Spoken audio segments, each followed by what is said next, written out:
solo hay una alternativa posible para hacer frente a la derecha, para hacer frente al actual estado de cosas y al actual status quo.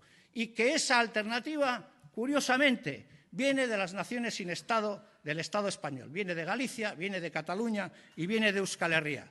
Y es una propuesta y un planteamiento de decir, no vamos a jugar esta partida como lo hemos hecho en otras ocasiones desde las siglas de un partido o desde la visión partidista de los partidos políticos.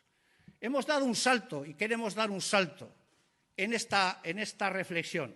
Queremos jugar una partida todos y todas juntos y juntas, todos los soberanistas, todos los republicanos, todos los progresistas. Y queremos conformar una alternativa que sea decisiva en el devenir del Estado español también.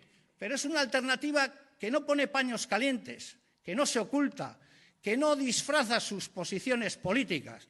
Es una alternativa republicana, es una alternativa que defiende con claridad el derecho a la libre determinación, es una alternativa que defiende con claridad la denuncia de las políticas austericidas y es una posición política que defiende que todos los presos políticos tienen que volver a su tierra. Euskal Herria Bildu es una formación política, es una organización política que apuesta por los derechos y los defiende, que apuesta por la libertad y la igualdad y la defiende, que apuesta por un modelo social avanzado, que apuesta por la suma de esfuerzos, por la suma de voluntades populares, por la suma, en definitiva, de apuestas que quieran jugar una partida al Estado en confrontación con el Estado, pero que sea en una estrategia eficaz. Y estamos trabajando para que eso sea posible. Y lo estamos haciendo con responsabilidad, pero también con discreción. Y estamos convencidos de que ese es el camino que tenemos que transitar y que tenemos que recorrer. Y yo quiero hoy deciros una cosa. Yo espero buenas noticias. Siempre las espero, pero también espero buenas noticias en esta dirección, porque es mucho lo que está en juego.